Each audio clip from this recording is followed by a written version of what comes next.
Hello, welcome. Thank you so much for being part of this channel. Your contributions count, and the issues which are of vital importance to us are of much consideration.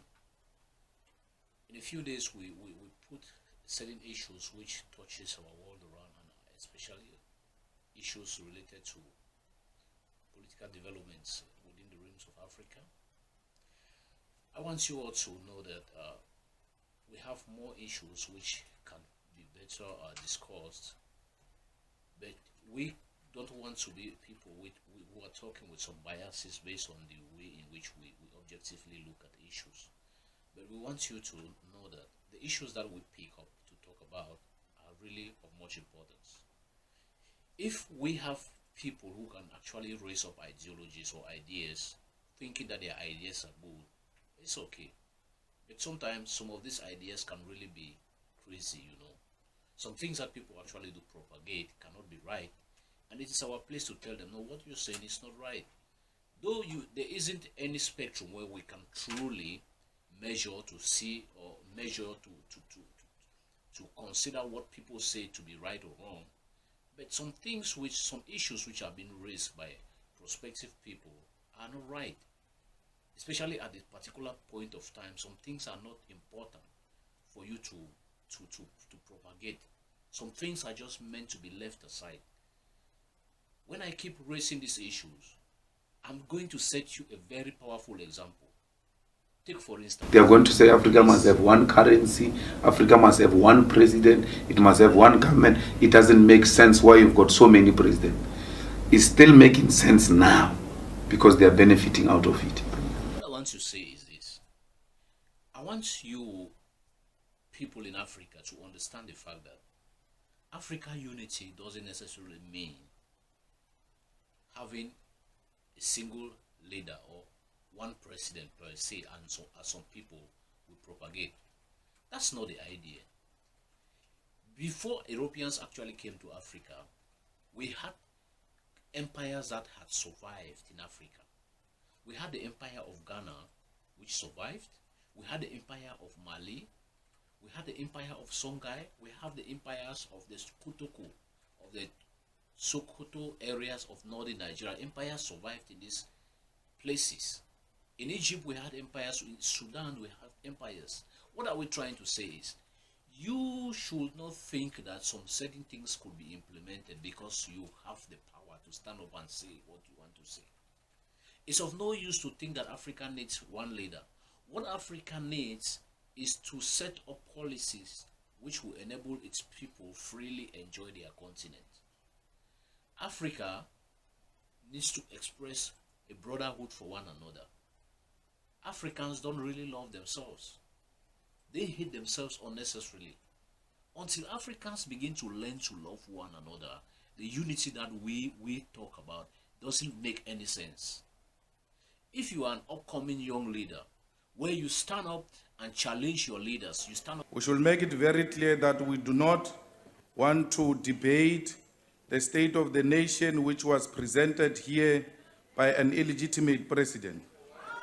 We do not recognize him due to his incapacity, lack of direction, association with criminal elements, unaccountability, and pure disregard of the Constitution and the people of South Africa. This is the man who knowingly had sex with an HIV-positive woman and later explained to court that shower will lessen the chances of contracting HIV. We are now a laughingstock of the world. This was another sign shown to us that you are incapable of becoming a president, but we ignored that. This is the man who knowingly impregnated a friend's child, despite that he had many wives at home. This was another sign that you are bad with judgment. This is the man who did not take any decisive action when the Gupta family landed their plane at Waterkloof.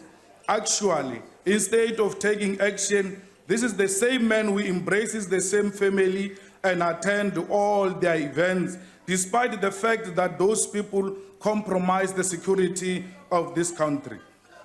This is the same man Wait a bit. I was going to say chess, but I remembered you are a wrong man. This is the same man who appoint ministers with close relationships with Gupta's family, and those ministers immediately start negotiating business deals for the Guptas and his son. This is the man who in December exchanged ministers of finance in South Africa, gave misleading and wrong reasons, and accelerated our country currency into a junk status, which led to loss of more than 500 billion.